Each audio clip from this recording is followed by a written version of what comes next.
జీవితంలో సుఖంగా ఉండాలంటే 3 మాటలు గుర్తుపెట్టుకోండి. ఇదివరకు చెప్పలా, ఇప్పుడు చెబుతున్నా. రాసి పెట్టుకుని చేయండి. మీకు దుఃఖం వస్తే నాది పూచి, కానీ ఖచ్చితంగా చేయాలి. 1, ఎప్పటి పనులు అప్పుడే చెయ్యాలి. 2, ఎక్కడ వస్తువులు అక్కడే పెట్టాలి. 3, ఎక్కడ విషయం అక్కడే వదిలేయాలి. ఈ 3 చేస్తే సుఖంగా. ఇందులో మొదటి 2 చేయగలుగుతాం, 3వది చాలా కష్టం. మొదటివి కూడా కష్టమైన వాళ్ళు ఉంటే నమస్కారం, నాకంటే గొప్పవాళ్ళు. మీ ఇంట్లో ఎక్కడ వస్తువు అక్కడే పెట్టండి. 10 రోజుల తర్వాత చూడండి మీ ఇల్లు ఎలా ఉంటుందో. మంచినీళ్ళ గ్లాసు తాగాం, అక్కడే పెట్టండి. దాన్ని ఇంకో చోట పక్కకి పెట్టకండి. మళ్ళీ వెతుక్కోవాల్సి వస్తుంది దాన్ని. ఓ దువ్వెనతో తల దువ్వుకున్నాం, నాకు లేదా భాగ్యం, మీ అందరికీ ఉందిగా. ఆ దువ్వెన ఎక్కడ తీసారో అక్కడే పెట్టండి. ముఖ్యంగా మహిళామూలు నమస్కారం. లేకపోతే మాకు పని ఇక్కడ వెనకాల. ఆ దువ్వెన ఎక్కడే పెడతారు. మళ్ళీ తర్వాత ఏమిటో కనపడలేదు. ఏం కనపడుతుంది? అది అక్కడ పెట్టవలసిన చోట పెడితే ఆ ఆందోళనలో ఉంటారు, అది కనపడలేదని. అప్పుడు పాలు పొంగిపోతూ ఉంటాయి. అప్పుడు పాలవాడు బిల్లు కోసం వస్తాడు. అయిపోయింది ఇక్కడ పెద్ద కురుక్షేత్ర కలహం అయిపోయింది. ఇప్పుడే రమ్మన్నా, ఇప్పుడే రావాలా, ఏమిటో పనిలో ఉండగానే అందరూ వస్తారు. నువ్వు పనిలో ఉన్నావని వాడికి తెలుసా? లేదా ఫోన్ వస్తుంది, ఏమిటో నేను పనిలో ఉన్నప్పుడే ఫోన్ చేస్తారు, ఖాళీగా ఉన్నప్పుడు చేయరు. ఖాళీగా ఉన్నాను అందరికీ మెసేజ్ పెట్టామా, చేస్తారు. ఇది కుదిరే పని. ఇది మనం ఎలా ఉన్నామో వాళ్ళకి తెలియదు కదండి. వాళ్ళు చేశారు, అయిపోయింది. మనం ఏం చేయాలో మనం నిర్ణయించుకోవాలి. కానీ ఖాళీగా ఉన్నప్పుడు ఫోన్ చేయని ఏమిటంటే, ఖాళీగా ఉన్నామని అందరికీ పేపర్లో ప్రకటించు, లేదా వాట్సాప్లో పెట్టి నేను ఖాళీగా ఉన్నాను దయచేసి ఎవరైనా ఫోన్ చేయండి. అటువంటి మెసేజ్లు కూడా వస్తున్నాయండి, చెబితే బాగుంటుందని.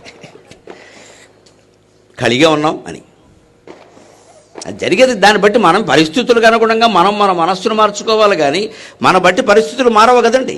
మనం ఎక్కడ వస్తువులు అక్కడ పెట్టడం ముందు చాలా తేలికైన విషయం. అది ఎప్పటి పని అప్పుడు చేయడం కంటే కొంచెం తేలిక. వస్తువు పెట్టడమే కదా, ఏముంది. విడిచిన బట్టలు వెంటనే ఎక్కడో ఓ బొట్టలో బారేయడం, మళ్ళీ ఎక్కడో అక్కడ పెట్టద్దు. ఇంకా ఆరేసిన బట్టలు మళ్ళీ ఎక్కడో ఓ చోట పెట్టుకోవడం, మడతెట్ లోపల బారేయడం. లేదా ఆభరణాలు ఏవో తీసాం, వెంటనే ఎక్కడ పెట్టాలో అక్కడ పెట్టడం, ఓ తాళం వేయడం. ఆ తాళం మళ్ళీ ఓ చోట్లో పెట్టుకోవడం, మళ్ళీ గిరగిర పట్టుకుని తిరగద్దు. ఇది చేసి చూడండి. ఒక 10 రోజుల్లో మీ ఇల్లు మీకు స్వర్గంలా ఉంటుంది. సగం బీపీ తగ్గిపోతుంది. ఇది తేలికైన పని. దీనికంటే కొంచెం కష్టం అయినా సుఖంగా ఉండేది ఏమిటంటే, ఎప్పటి పనులు అప్పుడే చేయడం. ఉదయం 10 గంటలకు ఓ పని చేయాలంటే 10:15 అయితే పర్వాలేదండి, 11:15 అవ్వద్దు, గంటంబావు ఆలస్యం కావద్దు. 10 నిమిషాలు అటు ఇటు అవుతుంది, పర్వాలేదు. అటే అవుతుందిలేండి, ఇటు ఎందుకు అవుతుంది? అటు ఇటు అంటాం కానీ ఎప్పుడూ అటే.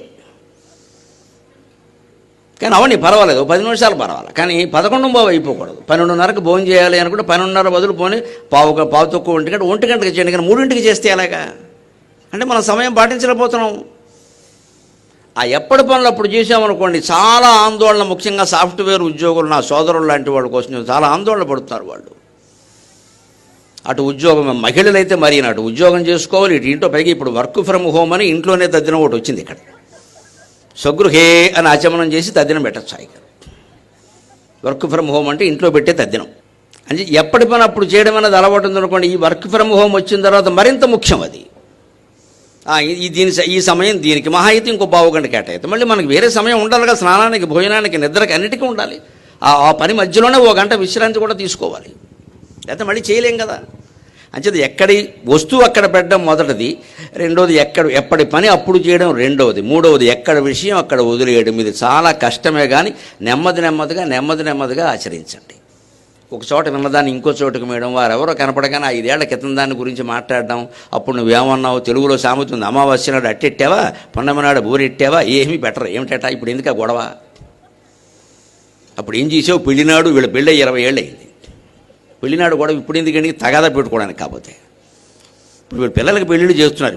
వీళ్ళు పెళ్ళి 20 ఏళ్ళో 30 ఏళ్ళో అయింది. పిల్లలకే పెళ్ళిళ్ళు వచ్చింది. ఇప్పుడు వీళ్ళ పెళ్లి గురించి ఎందుకంటే తగాదా? పోనీ ఏమైనా పరిష్కారం అవుతుందా? అనవసరంగా కెలకడం. కానీ జీవితాన్ని ఎప్పుడు చిలకాలండి, కెలకూడదు. జీవితం సుఖంగా ఉండాలంటే చిలకాలి. క్షీరసాగరాన్ని చిలికినట్టే, పెరుగు చిలికినట్టే చిలకాలి. చిలికితే వెన్న వస్తుంది, కెలికితే వాసన వస్తుంది. జీవితాన్ని చిలకాలి. మాత్రం నిజమే, ఇంత ఘోరం జరిగింది, ఇంత నేరం జరిగింది, ఇంత ద్రోహం జరిగింది. What can we learn from this? దీని నుంచి మనం ఏం నేర్చుకోవాలి? నేర్చుకుందాం, వదిలేద్దాం ఆ విషయాన్ని. వదిలేసే. ఇంకోసారి అలా వస్తే ఎలా చేయాలో నేర్చుకో, వదిలేసే ఆ విషయాన్ని. ఇంక అయిపోయింది, దాన్ని చర్చించద్దు. ఇంకా ఎంత కొట్టుకు చచ్చినా ఒక అరగంట క్రితం జరిగిన విషయాన్ని కదా, 1 నిమిషం క్రితం జరిగిందని కూడా మళ్ళీ తేలేం మనం. ఇది ముందు మన ఋషులు మన సంస్కృతిలో కొన్ని వేల ఏళ్ల పాటు ప్రాణాయామం ద్వారా ఆరోగ్యంతో ఎందుకు ఉండగలిగారు అంటే వాళ్ళకి ఎక్కడ వస్తువులు అక్కడ పెట్టడం ఎప్పటి పని అప్పుడు చేయడం పెద్ద విషయం కాదు, అది వెంట్రుకవాసి, వాళ్ళకి మామూలుగా అలవాట్లో భాగం అది. ఎక్కడ విషయాన్ని అక్కడ వదిలేసేవాళ్ళు వాళ్ళు. మనలో చాలామందికి లేని అలవాటు అది. ప్రతి దాన్ని పట్టుకుని బేకానాం లాగానాం దా కొట్టుకుందాం అంతే, ఇంకా ఎప్పటికీ తమది. నేను గొప్ప అంటే నేను గొప్ప. దీనికి మనం స్వస్తి పలకగలగాలి.